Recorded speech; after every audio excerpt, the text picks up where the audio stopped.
কেমন আছেন সবাই? এই যে দেখেন সকাল সকাল হাঁস কাটা হয়েছে, এগুলো এখন পরিষ্কার করা হবে। কি হাঁস এটা? চীনা হাঁস? চীনা হাঁসি। উচকায় ধরো হাঁসটা, একটু দেখো সবাই। ও মা, এই ভার হাত ব্যথা করে। আচ্ছা, সিদ্ধ করতেছে না মাটির চুলায়, না হলে ইয়ে হবে, পরিষ্কার হবে না কিন্তু পর্যন্ত। একটু বোঝাবো হালকা একটু প্রসেসটা। এটা ভিজাইছে, গোড়া ভিজাইছে, মাথা ভিজাই তো।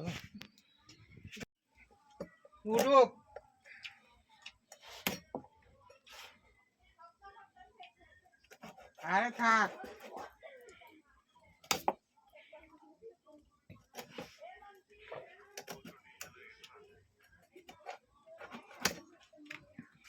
অনেক শক্ত।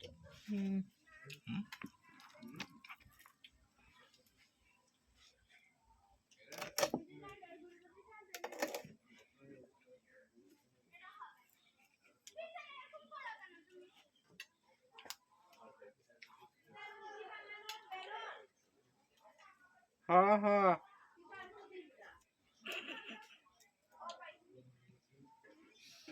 নোয়াগান লই যাই আমরা। নগানের দিদি তো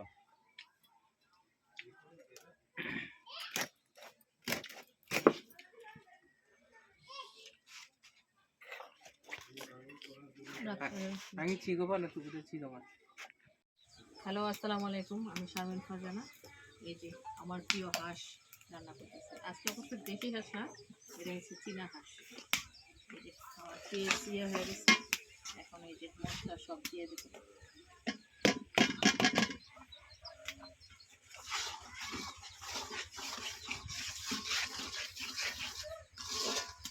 পানি দিয়ে না হলে মশলা পুড়ে যাবে। পিলার বানান লাগবে তো, পিলার গারম লাগবে তো।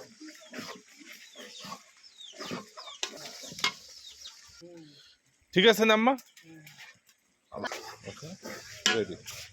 এই যে আমার মশলা কষানো হয়ে গেছে, এখন হাঁসগুলো দিয়ে দিচ্ছি। সমস্যা নেই তো, এক হাতে ধরবো। বেশি বড় বড় হয়ে গেছে মনে হয়। হাঁস তো দেখি ছোট ছোট করে।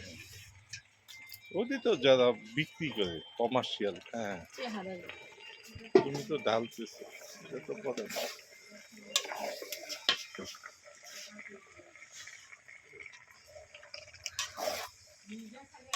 ও হাঁস হাঁস কে কে খাবেন সেই স্বাদ, তাও আবার লাকড়ির চুলায়।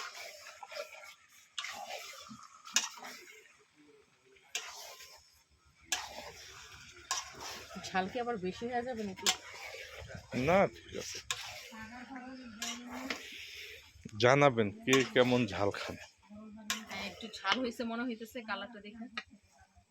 মানে যারা ঝাল বেশি পছন্দ করেন তারা খাইতে বেশি ভালো লাগবে, কারণ হাঁসের মাংস ইয়ার মতো ঝালটা খেতে ভালো লাগে। ওকে।